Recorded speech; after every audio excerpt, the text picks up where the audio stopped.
y bueno, acá estamos, existimos, porque es como que para la sociedad, viste, después de los 60, sos descartable, absolutamente. Los adultos mayores son narradores natos de historias, porque han vivido, y es genial escucharlos. Yo sé que a veces nos puede parecer que nos cuentan siempre la misma historia, y seguramente sí, pero también hay algo en esa historia que van contando, digamos, que es interesante de escuchar.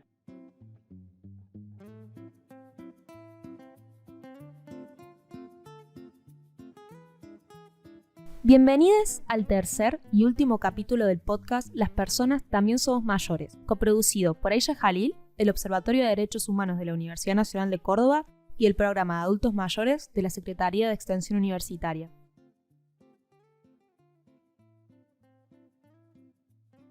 Este capítulo se titula Dolor y Gloria, historias de vida. En Dolor y Gloria, una película de Almodóvar, Antonio Banderas es Salvador, en homenaje a Salvatore, el inolvidable protagonista de Cinema Paradiso. Salvador es un director de cine ya grande que empieza a enfrentarse a los signos irremediables del deterioro que trae la vejez. Tendrá que revisar toda la historia de su vida para afrontar problemas irresueltos. Dolor y Gloria es una ficción de la ficción de la ficción, una apuesta visual de Almodóvar, mi director de cine preferido, para relatar el meollo en el que nos metemos a veces quienes tratamos de escribir las escenas fundacionales de nuestras identidades narrativas. Yo, que lloro tan poco, lloré hasta tener todos los cachetes mojados con esta película. Hoy me gustaría homenajearla trayéndoles las historias de vida, de dolor y de gloria de Olga Gallardo, Roberto Mule y Olga Medrano.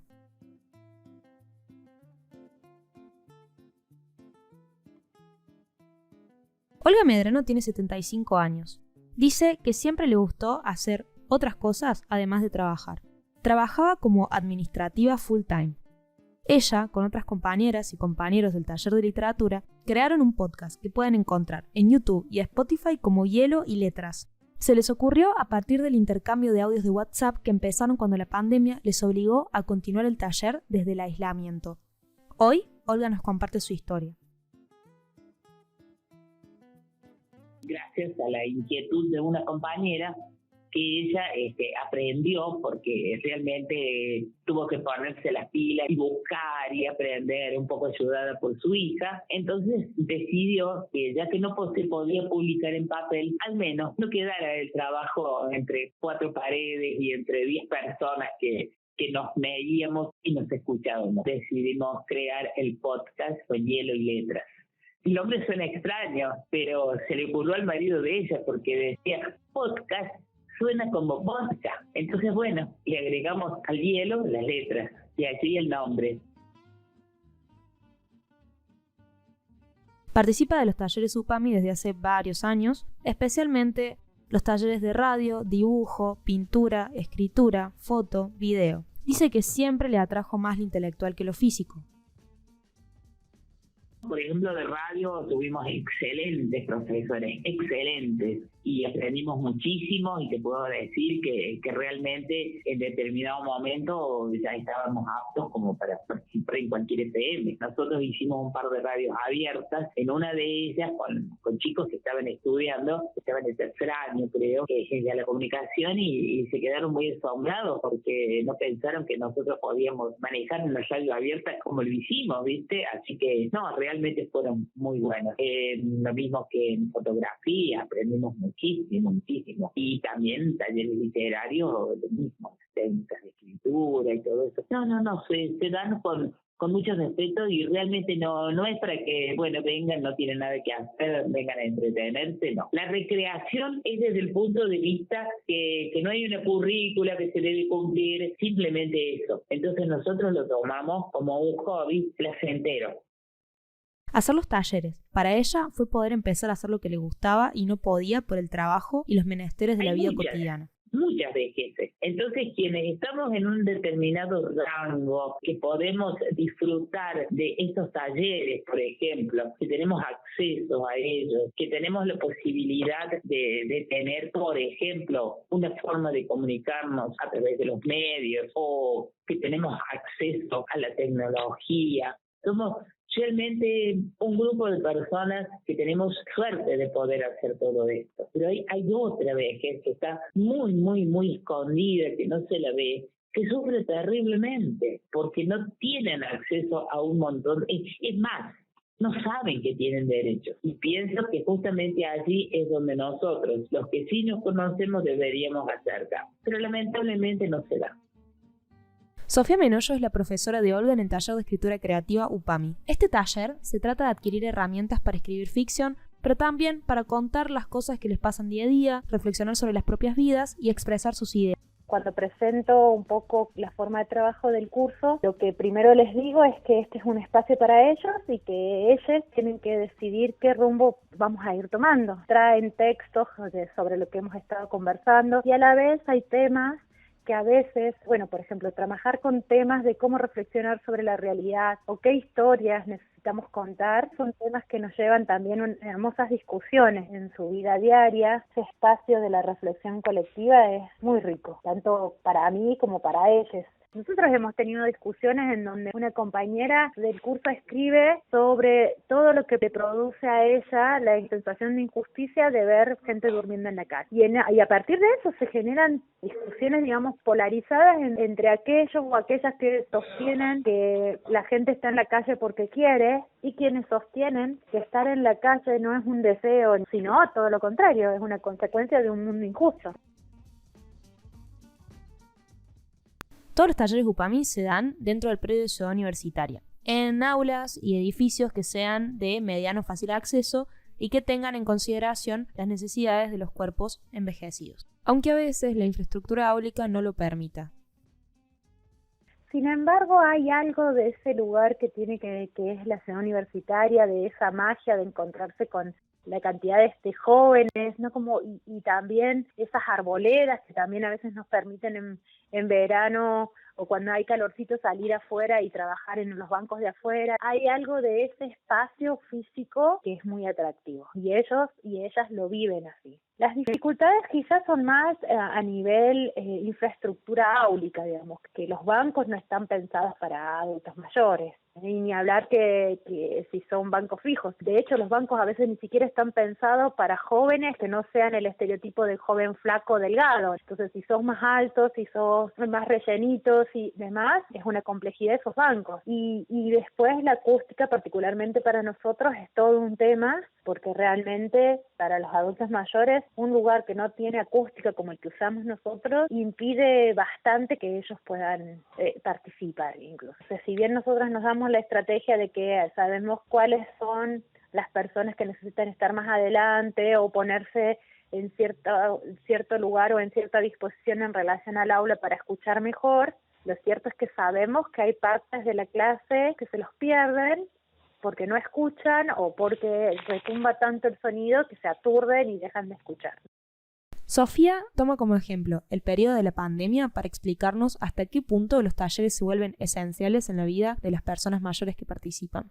Esto es una reflexión que yo hago, es la única forma o el único por qué los adultos mayores aprendieron en 2 meses, 3 meses a usar el Meet, a usar el WhatsApp, grupo, para poder conectarse virtualmente, no solo con su familia, sino para hacer los talleres de UPAMI, implica o da cuenta de lo indispensable que son esos espacios de encuentros, de talleres. Si no, no se explica por qué la gente querría conectarse virtualmente a los talleres del UPAMI. Yo sí los he escuchado hablar sobre estos espacios como una necesidad, como un espacio semanal imprescindible para sus vidas. La importancia de estos talleres para mí fue encontrarme con pares, sí, poder hacer amistades duraderas. Pues yo comencé en el año 2016 y realmente sí, lo que logré fueron interesantes amistades, aprendizajes, por supuesto, que eso es muy importante. Olga se refiere a los talleres en muchas ocasiones como una manera de combatir el paso del tiempo. Hay que prepararse, ¿no es cierto? Porque en definitiva da un poquito de temor el tema de que, me voy a jubilar. Y es como que la jubilación parece que fuera el final de la vida. Y no es así, simplemente es una nueva etapa. Entonces tenemos que tratar de edificar una nueva vida, aceptando los cambios que vamos a tener, sobre todo los cambios físicos, porque el deterioro llega. O sea, vos me podés escuchar con mi voz jovial, mi cerebro, gracias a Dios, funciona perfecto. A mí me duelen las rodillas, me duele la espalda, ¿viste? Entonces, bueno, son cosas que vienen, hay un deterioro físico. Pero bueno, es el momento de tratar de mantener nuestro cerebro activo y retomar sobre todo aquellas cosas que nos han gustado siempre y no hemos tenido tiempo de disfrutarlas, qué sé yo. Ya sea de que siempre me gustó cocinar, pero nunca tuve tiempo. Hacelo ahora. Me gustaba coleccionar estampillas y nunca podía hacerlo. Hacelo ahora. Tengo ganas de viajar. Hacelo ya. Si podés hacerlo ya. Ese tipo de cosas. Aprender a vivir el momento, el día a día. Porque lo que hay que tomar conciencia es que no tenemos todo el tiempo del mundo. Nilda Perovic es la coordinadora del programa de adultos mayores dependiente de la Secretaría de Extensión de la Universidad Nacional de Córdoba. Además, es docente universitaria e investigadora. Los adultos mayores desarrollan nuevas redes sociales a partir de los vínculos que hacen con nuevos amigos. Esto se sostiene a lo largo del tiempo, entonces trasciende más allá de la instancia o el espacio del taller o de esas 2 horas de talleres o de conversatorios, sino que a lo largo del tiempo, una vez que ese taller termina, esos vínculos y esas amistades siguen, entonces trascienden el espacio académico o el espacio áulico para generar esas nuevas redes de apoyo. Por otro lado, hay muchos casos en donde se han establecido algunas parejas que se han conocido en los talleres. Y otro tema muy importante también es que los estudiantes generan un vínculo también con su docente que va más allá de lo que es la formación. Entonces, todo esto hace que realmente haya una red de sostén social para los adultos mayores, que es una etapa donde generalmente hay pérdidas, se sienten en soledad, se pierden los vínculos, muchas veces las relaciones familiares no están bien arraigadas. Actualmente el programa dicta talleres tanto en Córdoba capital como en el interior de la provincia. Estamos en distintas zonas como La Para, Obispo Trejo, Bianfunes, Santa Rosa de Calamuchita, Embalse, Salsipuede, Villa General Belgrano, entre digamos algunas de las localidades en las cuales se trabaja, y los cursos tienen también la modalidad virtual y presencial. A partir de la pandemia, bueno, hubo una gran repercusión en todo lo que tenía que ver con las actividades virtuales. El programa también se adaptó a esta situación y también los adultos mayores. Recordemos que si querés inscribirte en algún curso o buscar información, podés acceder a través de la página www.pami.org.ar/talleres y cursos/cursos-upami. También, si estás en Córdoba, podés enviar un mail a adultosmayores@extension.unc.edu.ar. Tenemos como 3 grandes ejes de talleres, uno que tiene que ver con lenguas extranjeras, conversación, otro gran eje que tiene que ver con lo que es la tecnología en la vida cotidiana y el uso de celular, y también de informática y computación. Y por otro lado, un gran bloque de talleres que tienen que ver con la cultura, con la escritura, con la literatura, con la ciencia, como por ejemplo talleres de historia, talleres de estimulación cognitiva, talleres de artes plásticas, de audiovisuales, de fotografía, bueno, de teatro, de humor para la vida, de juegos escriturales, de los medios de comunicación y la vejez, que es tan importante, de plantas, de cine debate.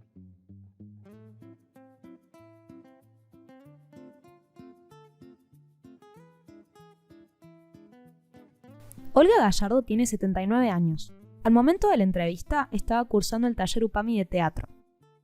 Disfruté tanto de charlar por teléfono con ella que nuestra entrevista se extendió por casi 2 horas. Sin embargo, cuando la contacté, solo sabía que era alumna del taller de teatro de Ivalu. Desde que cumplí los 60 años, me cambió la vida, fue hermoso. Yo trabajaba en una asociación civil por el derecho al civil, y bueno, y me jubilé, y tenía 60 años pasaditos, y digo, ¿qué hago ahora? ¿Qué hago? Y bueno, y me fui a un lugar municipal a donde enseñaban folclore. Me presenté y le dije a la chica que quería aprender a bailar, y me dice, bueno, quédate a mirar si te gusta. Bueno, miré y miraba, y dentro mío decía, no me gusta. no voy a venir, no me gusta. No era tampoco de gente muy mayor, estaba mezclado, pero no tanta gente mayor. Y el otro día me encuentro con una vecina amiga, te cuento, y ella me dice, dice, ¿por qué no vienes al centro de jubilados? Dice, no sabes, hay un profesor que te enseña, dice, me siento tan bien, dice, nos da gimnasia, nos saca a caminar. Y yo digo, ¿cómo voy a ir a un centro jubilado? Porque la idea que hemos tenido todo, un centro jubilado, era ahí donde ponían, ya los viejos iban que no servía. La cuestión, esta chica me convenció y fui. Era un grupo hermoso. Bueno, la cuestión es que me encantó porque yo andaba mucho en bicicleta, así que tenía muy bien, digamos, las piernas, pero me faltaban los brazos, no tenía músculo en mis brazos. Entonces él me hizo hacer muchos ejercicios de brazo. Salí encantada. Un profesor que, mira, nos cuidó tanto, nos enseñó tanto, nos enseñó baile, que quizás él tampoco no era profesor de baile. Mira, hacíamos obritas de teatro. Encantada me quedé en ese lugar. Conversando, repasamos los grandes logros de su vida, muchos de ellos alcanzados después de haber cumplido los 60 años. Jubilarse a esa edad le abrió la puerta a poder terminar la escuela secundaria, divorciarse y hasta ganar una maratón. Escúchala contar su historia porque es apasionante e imperdible. Nos preparó para hacer una maratón en Villa María, la maratón de la integración se llamaba, y participé y gané. Era una maratón general de todas las ciudades y ahí estábamos nosotros participando. Yo no había hecho secundario porque yo vivía en el campo. Cuando yo empecé el secundario, mi papá se enfermó y tuve que salir a trabajar. Y perdí tantos años y no hice secundario. Porque yo lo podría haber hecho cuando mis hijos eran chicos, pero no tenía alguien que me apoyara un poco. Mi esposo no me acompañaba porque en esa época yo tenía los dos niños muy juntos y posiblemente tendría que haber tenido alguien que me los ayude a cuidar y no tenía. Después me he dado cuenta yo que con los años uno se va dando cuenta de cosas que mi marido muy bien podría haberme acompañado porque había un colegio nocturno ahí, acompañado al colegio, irme a buscar y darme la oportunidad, pero nunca me la dio. Yo tenía un nieto que vivía en la ciudad de Dianfunes y no terminó el secundario, el nieto más grande. Entonces le escribía, le hablaba, le decía, mira, yo lo estoy haciendo, me gustaría vos tener la oportunidad, porque acá es para adultos, y chicos que no han terminado el secundario, y vos si no tenés el secundario no vas a hacer nada. Bueno, que él vino y empezó el secundario conmigo. Íbamos los dos, la abuela y el nieto.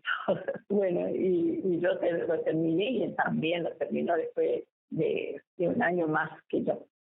Me dice el profe, Olga, dice, hoy va a ir el diario Día a Día, que era de Córdoba, porque te van a sacar unas fotos y te van a hacer una entrevista. Digo, no, profe, yo no quiero eso, no, me da mucha vergüenza. No, dice, Olga, es un logro lo que vos has hecho. Pero vale, porque yo ya me he arreglado con ella, así que, mira, yo me quería morir, pero bueno, yo me jubilé. Dejé de trabajar y me divorcié, las tres cosas juntas fueron muy fuertes, pero yo no estaba tampoco sin hacer nada. Yo estuve 12 años en Cáritas Parroquial, era coordinadora.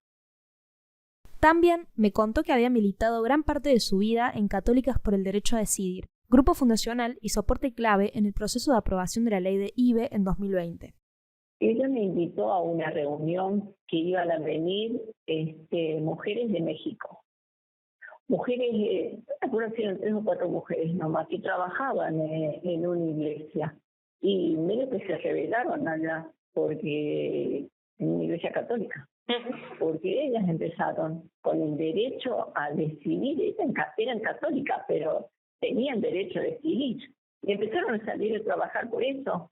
Y vinieron acá, vinieron 2 mexicanas acá. Hicimos la charla, ahí estamos las vecinas, y empezamos a conversar, primero de la educación sexual que tenía cada una, mujeres que no se habían animado a hablar nunca, o mujeres cómo era la educación que habían tenido de chica. Por ejemplo, yo misma no sabía que hicieron el primer librito y yo me encuentro en ese libro, y las vecinas de por acá también, yo las conozco, las cosas que dijeron esa vez. Había, por ejemplo, una señora que dice que su mamá le decía que tuviera mucho cuidado de ir al baño después de un varón porque podía quedar embarazada. Entonces ella se crió con eso, de que si iba al baño donde había ido un hombre antes, iba a quedar embarazada. Bueno, y así, cosas que vos ni te imaginas. Y bueno, y yo, mi mamá, no me decía nunca, y un día me dijo, en esa época no se usan las toallitas, lógico, se usaba una toalla y después la lavaba cuando menstruaba. Entonces yo un día la vi a mi mamá lavar eso y yo le hice como que me dio asco. Y ahí aprovechó mi pobre madre a hablarme, pues se ve que quería hablarme y nunca se animó. Y me dice, ya te va a tocar, ya te va a tocar. Entonces yo la miraba nomás. Dice, ya te va a tocar, te vas a enfermar. Porque era una enfermedad, en esa época era una enfermedad. Dice, te vas a enfermar y nunca te tenés que mojar, porque si te mojas, dice, te podés volver loca. Porque me dijo mi mamá eso, y yo lo creí, para mí era una verdad, era así. Dice mi mamá, y si no te enfermas, estás embarazada. Pero yo no sabía que para estar embarazada tenía que estar con un hombre. Ella no me dijo eso.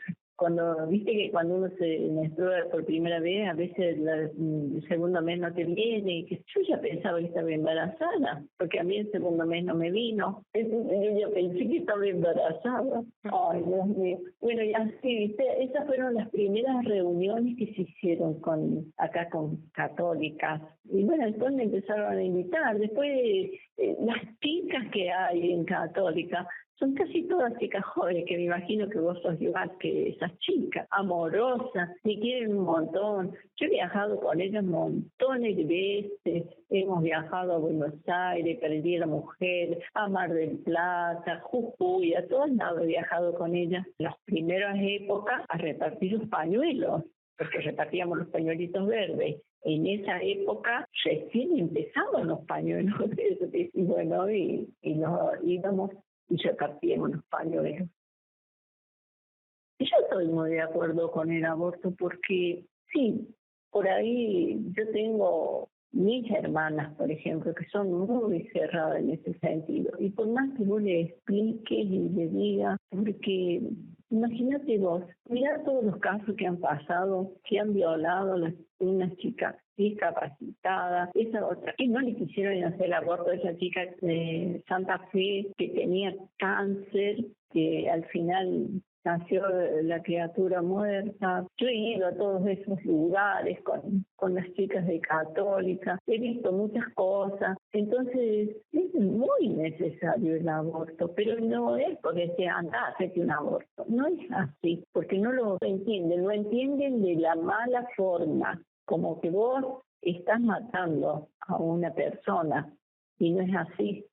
Vos sos dueño de tomar una decisión y de hacerte un aborto si vos lo querés hacer, porque a lo mejor no te encontrás con capacidad para tener un hijo que vino y bueno, que quedaste embarazada y vos no lo querías, no querías tener un hijo, cuando tenés muchos chicos y como esas personas que yo miraba, las que iban a la iglesia, yo decía, chicas, cuídense, vayan, en el dispensario le dan las pastillas, se pueden hacer ligamentos de trompa, yo les explicaba, pero todavía no estaba en católica yo. Todavía no estaba en católica. Y aquí en los dispensarios te dan las pastillas anticonceptivas, pero tenés que hacerte un control. Y eso era que a las mujeres muchas veces les costaba levantarse temprano para hacerse control, para que vivieran las pastillas. Una vez que te haces el primer control, ya te dan las pastillas. Y si vos tenés muchos chicos, también haces el trámite, te hacen el ligamento de trompas. En la maternidad nacional te hacen ligamento de trompas, pero mucha gente no lo entiende.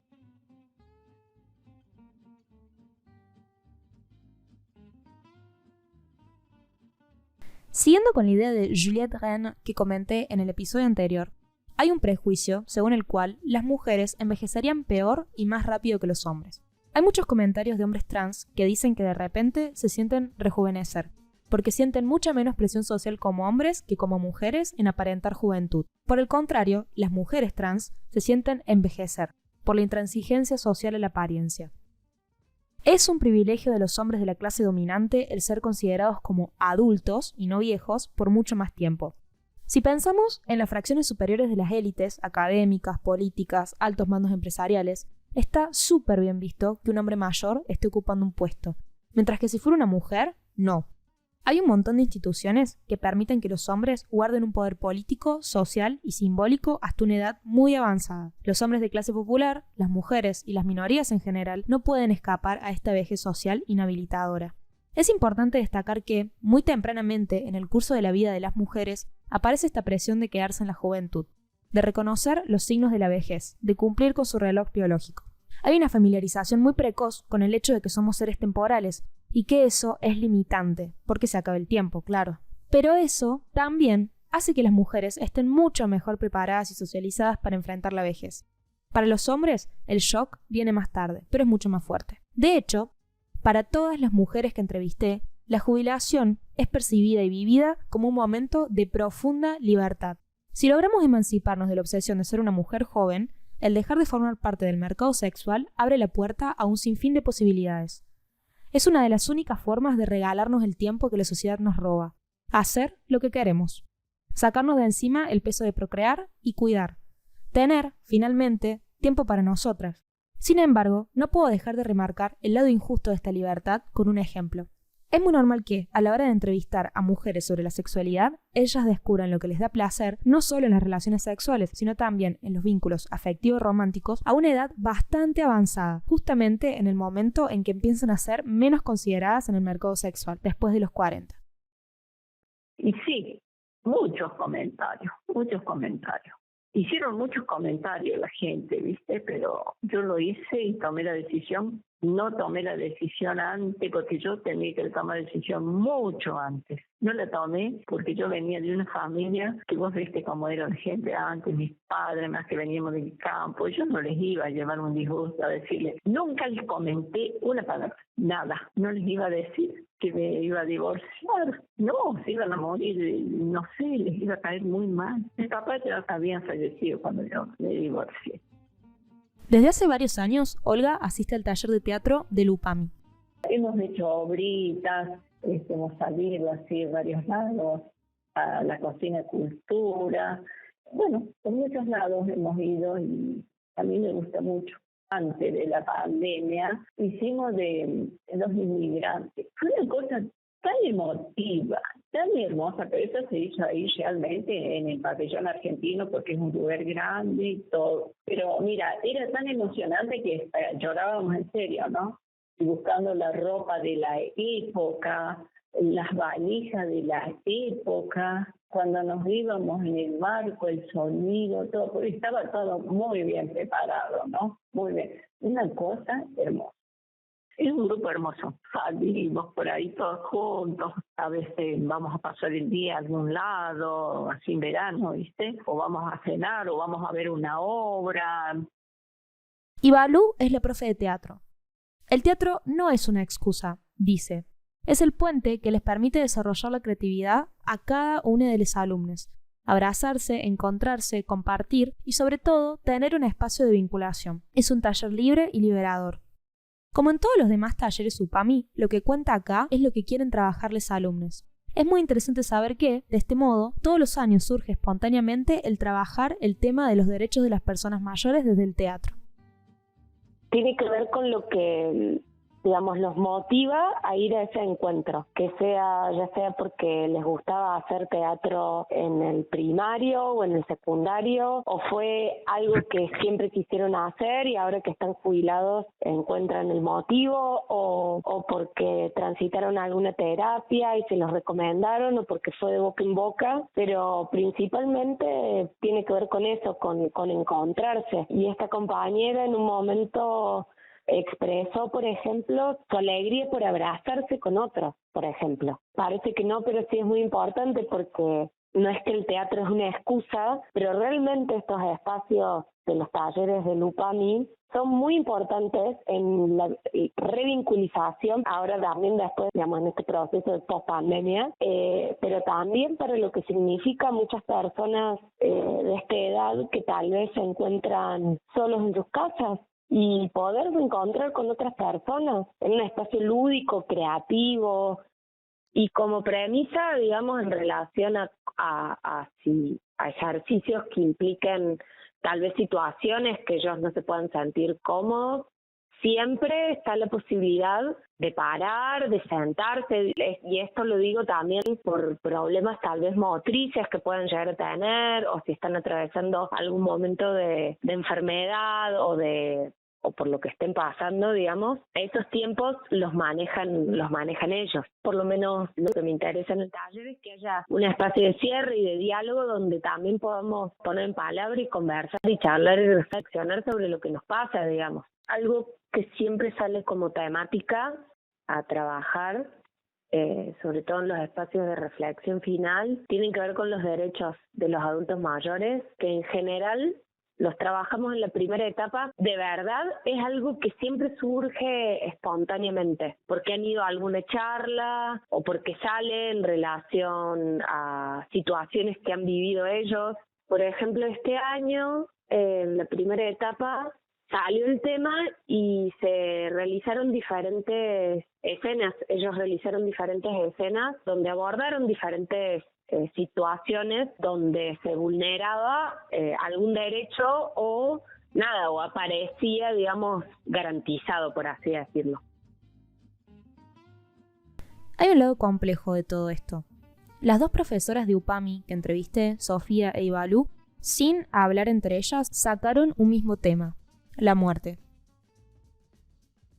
Los talleres del UPAMI para mí son imprescindibles, o sea, son muy importantes. Y, por ejemplo, no sé, acá para tocar un tema muy sensible, pero a mí en estos años son dos experiencias que ahí caí en la importancia que tienen estos talleres. Uno, por ejemplo, un compañero, Alfredo, que él vivía con su hermana fallece, él solo, lo internan y las únicas personas que iban a visitarlo eran los compañeros del UPAMI. Y después otra compañera más, lamentablemente justo en los momentos más heavy de la pandemia, ella también sola, sin padres, se contagia de COVID y bueno, re triste, pero bueno, la que la encuentran en la casa son compañeras del taller también, que se preocuparon porque no le contestaban más los mensajes. A ese punto, cuando se habla de vincularse, no es de manera recreativa solamente, sino de lazos de vida, digamos. Y digo que me genera cierta dificultad afectiva porque sí es cierto que yo, he perdido alumnos, ¿no? En este transitarse de varios años, he tenido 3 alumnos que han fallecido, ¿no? Hemos acompañado incluso a algunos con una enfermedad y que se han enfermado durante el transcurso del curso y hemos tenido que ir acompañándonos en esa pérdida. Bueno, eso creo que es una de las cosas que también tiene el UPAMI, ¿no? Una como docente tiene que estar también ahí preparada. Roberto Mule, a quien escuchamos en el segundo capítulo de este podcast, empezó a asistir a los talleres UPAMI en 2017. Cursó informática, portugués, también teatro, psicología y filosofía, siendo estas últimas 2 sus preferidas. Quiero destacar que fue el único varón, alumno de los talleres, que logré contactar para estas entrevistas. Esta dificultad para conseguir entrevistados con no es simplemente técnica. Las estadísticas constatan que la gran mayoría de las personas que asisten a los talleres UPAMI son mujeres. Los diferentes profesionales que participaron en este podcast fueron compartiendo sus hipótesis.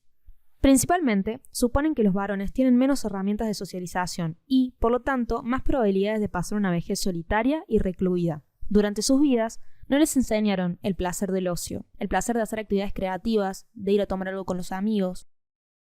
De hecho, nosotros siempre decimos, ahora tenemos en el curso, creo que son 3 o 4 varones. Las mismas alumnas decían, ¡ay, es el año que más varones tenemos! Mi deducción fue que generalmente lo que pasa es que cuando las mujeres se jubilan, siguen en actividad y siguen buscando actividad, ¿no? Siguen como proponiéndose cosas y de hecho cuando se jubilan las mujeres, para ellas es como, uy, qué suerte, ya me jubilo, voy a poder hacer todo lo que no hice cuando tenía que trabajar y cuidar a los chicos ¿no?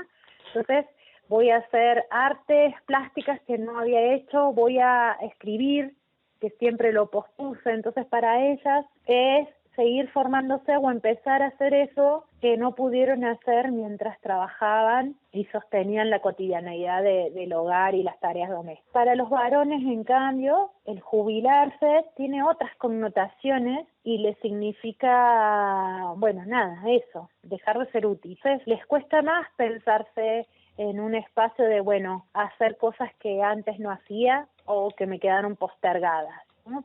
Otros proyectos.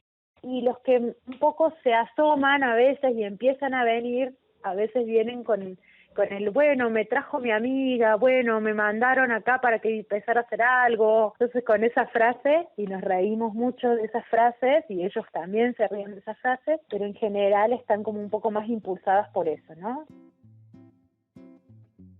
No es el caso de Roberto, un señor encantador que me invitó a un café en su casa, charló como 3 horas conmigo y me mostró fotos de su juventud entrenando rugby, su gran pasión, con sus muchos amigos y amigas.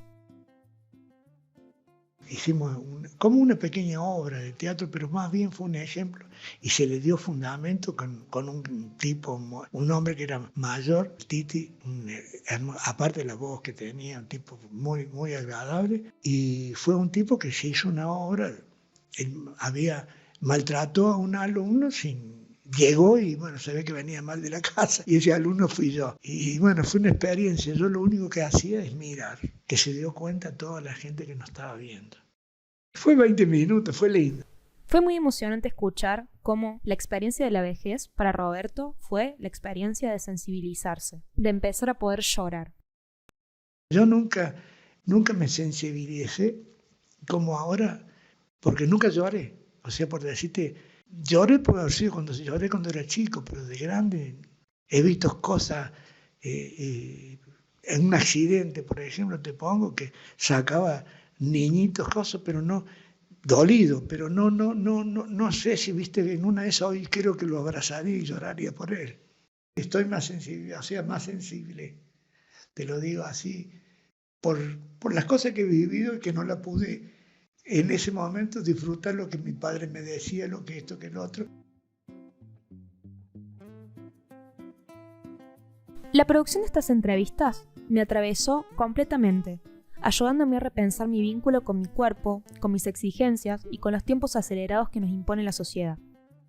Tengo 25 años y todas mis amigas y yo vivimos como si el mundo se fuera a acabar mañana, como si no tuviésemos tiempo para nada, mucho menos para equivocarnos. Sí, escuchando las entrevistadas aprendí que la vida es efectivamente más larga y más ligera vista desde ese pedestal de los 60 años.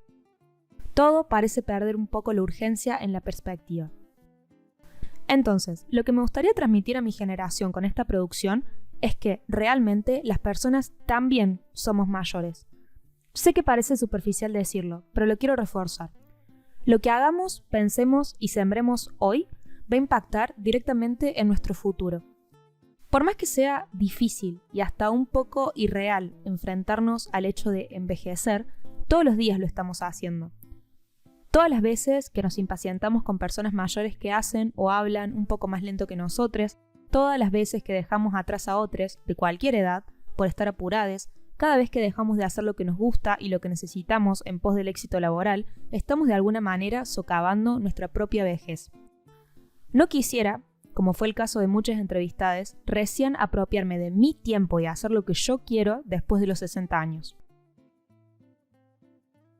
Yo digo que cuando una persona se jubile tiene que buscar urgente de hacer algo, de ocupar el tiempo, no quedarse porque ya deja de trabajar y no quedarse en la casa, porque es lo peor que hay, quedarse en la casa. No, tiene que salir. Yo te digo porque yo tengo mis hermanos, que hay uno que se ha jubilado y han entrado en una depresión porque no puede salir a trabajar, pero hay tantas cosas para hacer. Hay muchísimas cosas para hacer. Yo pienso que una persona que se jubile tiene que buscar de ocupar el tiempo y disfrutarlo, porque ya acordate que ya dejás los horarios, podés salir a caminar, podés salir, pero hacer montones de cosas. Yo pienso eso, que hay que ocupar el tiempo. Y bueno, y después, si vos podés hacer algunos pesitos de alguna otra cosa, lo podés hacer también.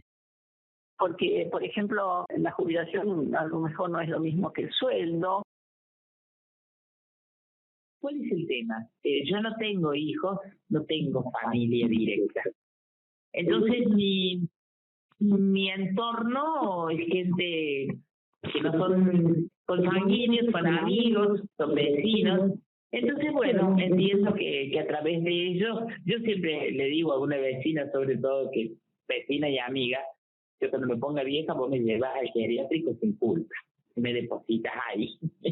¿Viste? Así que en realidad yo sé que voy a terminar en una residencia, en un geriátrico, no sé, pero trato en lo posible de mantener mi cerebro activo, cosa de retrasar ese momento. Pienso que la única contención es la que nosotros mismos nos podemos dar, la que lo podemos dar desde el punto del apoyo entre pares, de amigos, algunos familiares, pero fundamentalmente entre nosotros. Comprender que en esta nos tenemos que ayudar sí o sí, porque no queda otra. En mi caso particular tengo amigas que a veces han tenido que pasar por una cirugía y quienes estábamos acompañando, aún cuando tuviesen hijos, las amigas, estábamos ahí al lado, cuidando, haciendo el aguante, como dicen los chicos, ¿viste? Y los hijos, bueno, venían, ¿está bien mamá? Ah, bueno, chao, nos vemos más tarde. Entonces, la contención se está dando únicamente entre nosotros.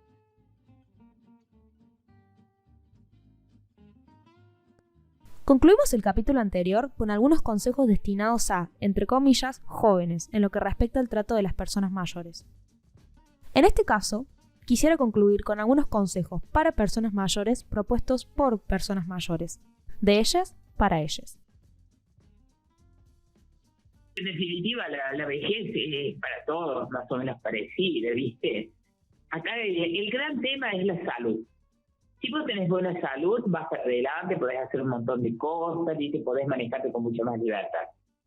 Si no tenés salud, bueno, caes en la dependencia, en la depresión, qué sé yo, en un montón de cosas. Y tanto para hombres como para mujeres. En líneas generales, pienso que el proceso para el hombre quizás sea un poco más difícil si queda solo. Si tiene su mujer, viste, ya es otra cosa. Pero el hombre cuando queda solo ya se le complica más. En cambio la mujer no. Quedó sin su pareja, sin su marido y bueno, y sigue para adelante, ¿no? Porque ve la vida de otra manera. Yo, por ejemplo, escucho a alguien muy joven que habla de uno que dice determinada palabra y yo no sé qué es eso. Lo googleo y al toque sé de qué está hablando. Y en el futuro, cuando lo escuche hablar, voy a poder dar una opinión o voy a poder decir algo que no quede descolocado. Pero no todos pueden hacerlo. Volvemos a lo mismo. Ese es el gran problema. Pero pienso que va más por el lado de que los adultos mayores tenemos que tratar de acercarnos a los jóvenes y los jóvenes se acerquen a nosotros. Lamentablemente toda la vida ha sido así. Te digo, con los seres más queridos que son los abuelos por ahí. Yo tengo amigas que eran, ay abuela, ¿cómo no vas a saber, no sé, qué es machear? No sé qué es, explícame. ¿Te das cuenta? O sea, ya empecé a vivir para vos. No pensé en los demás. O sea, con respeto te estoy hablando, no con egoísmo, ¿no? Sino de decir, bueno, a mí me gustó trabajar en la madera, por decirte una cosa. Y bueno, si te gustó, desarrollarlo.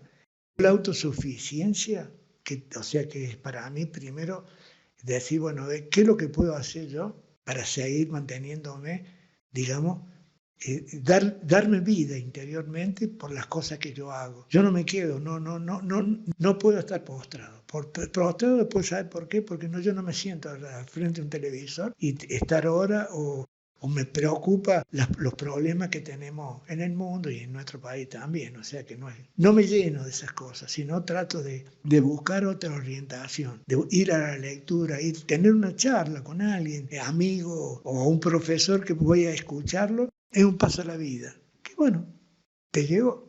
Quizá que antes si estabas conforme, bueno, en buena hora. Y si estabas desconforme, creo que te va a hacer bien. Trata de ser siempre vos.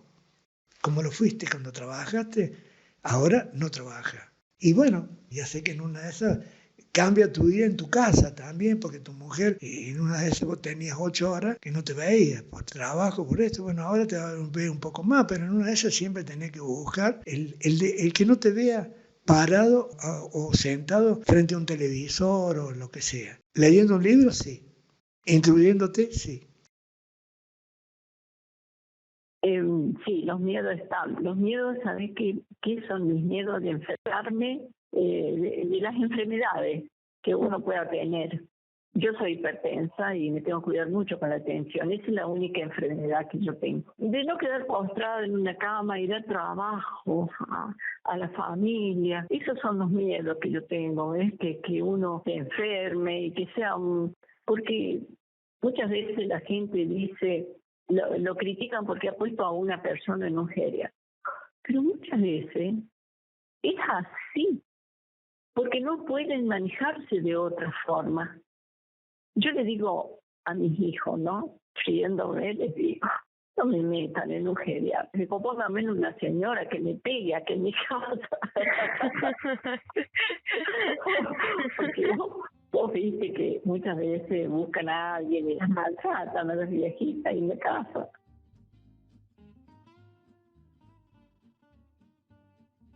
En las fases finales de edición del podcast, no pude dejar de pensar en la hipocresía de nuestras luchas.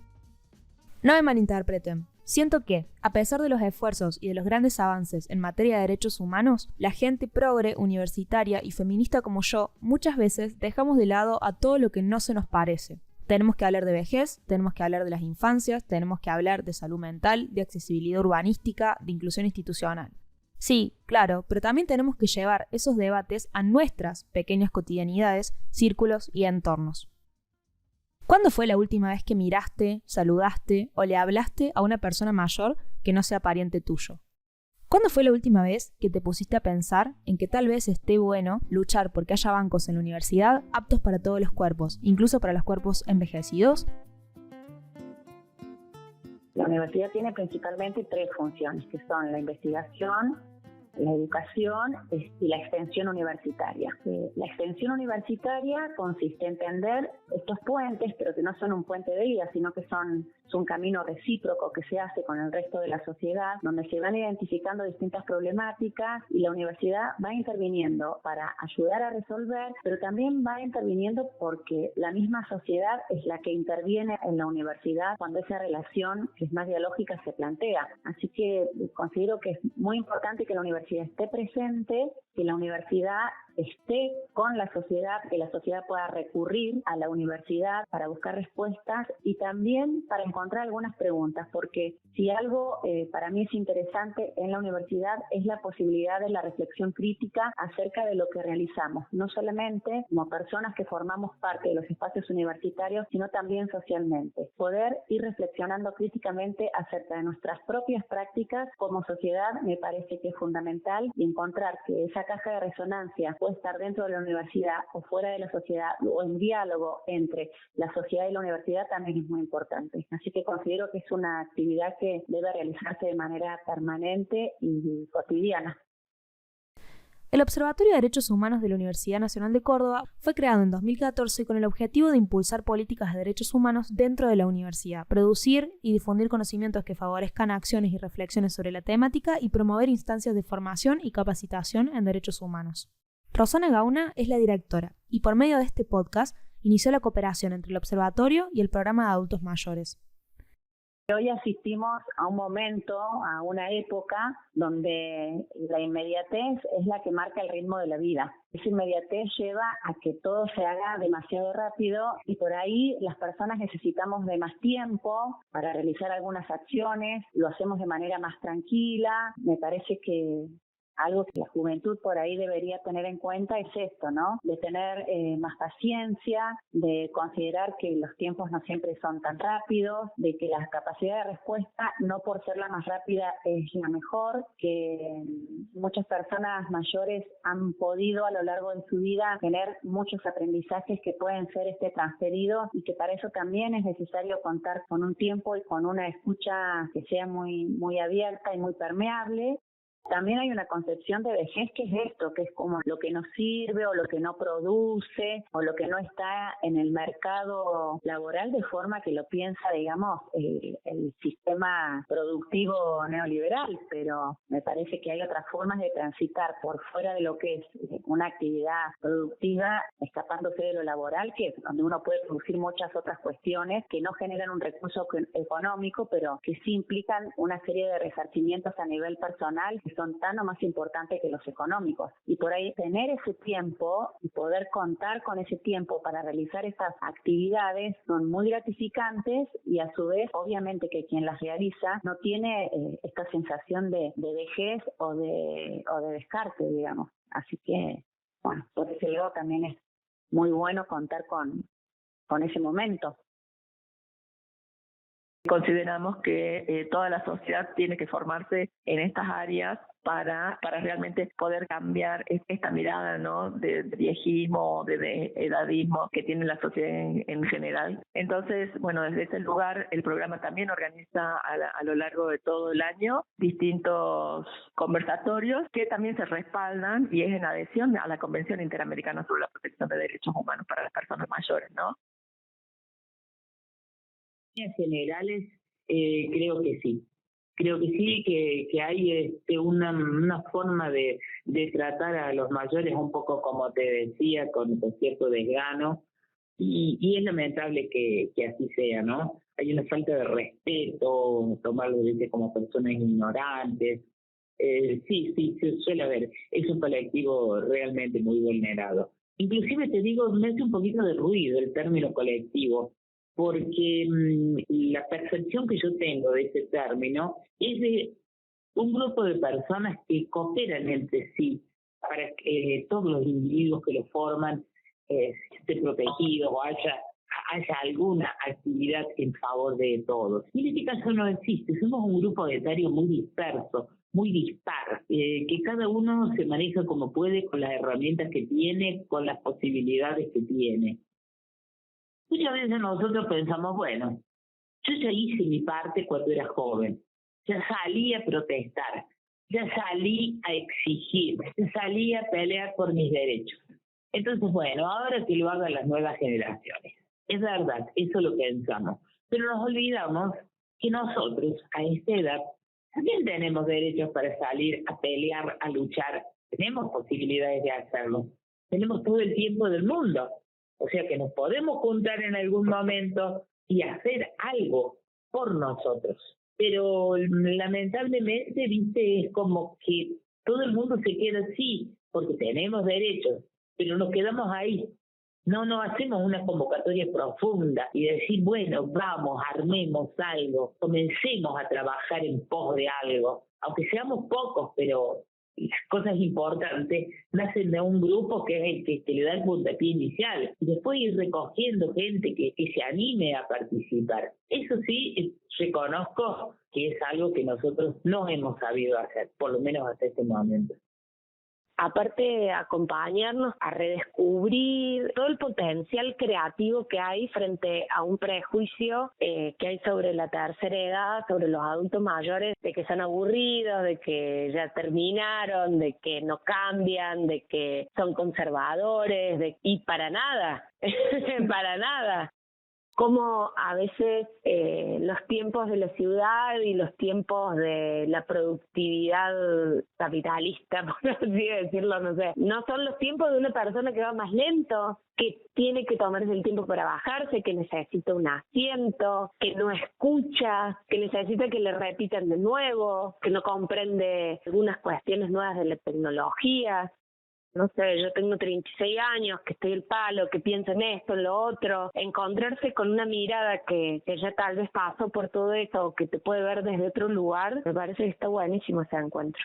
Y bueno, a la gente más joven que sepa valorar a los adultos mayores, como lo van a vivir ellos en el futuro, ¿no? Que también van a llegar a ser adultos mayores, que aprendan a respetar a los adultos mayores, a sus abuelos, a sus tíos, a todos los adultos. Y es lindo, le digo, que sean respetuosos, que sean cariñosos, porque es muy lindo que te vengan y te hagan un cariño. Por ejemplo, mi nieto a veces yo se sienta acá, viene y me revuelve el pelo, o viene y me dan un beso en la frente. Es tan lindo eso, tan lindo, pero yo he visto por ahí a otros nietos con los abuelos que no los tratan bien. Nunca veo que le hacen un cariño. Ya sé que no podemos estar en todas las batallas. Igual, espero que este podcast haya logrado rebatir algunos prejuicios y acercarnos a una realidad tan humana como invisibilizada. O también, viste, por ahí te dicen, vos sos vieja, y lo he sentido a eso.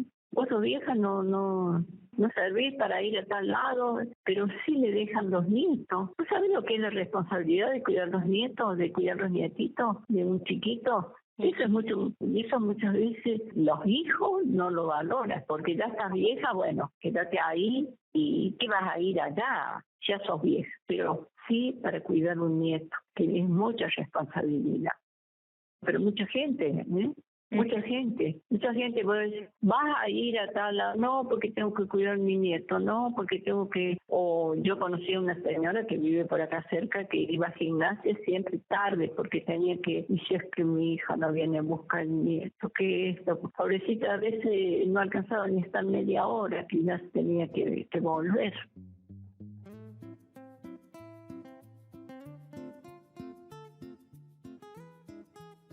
Muchas gracias por escuchar. Te invito a escribirme a mi mail estudioarrecife.info@gmail.com y a seguirme como estudio.arrecife para comunicarte por cualquier duda o comentario sobre este podcast. Estudio Arrecife es mi agencia de producción de contenido para redes sociales, por lo cual agradezco tu apoyo en Instagram y Facebook. No quiero dejar de agradecer al Observatorio de Derechos Humanos de la Universidad Nacional de Córdoba y al Programa de Adultos Mayores de la Secretaría de Extensión por haberme dado el espacio para desarrollar este proyecto. Nos vemos en la próxima.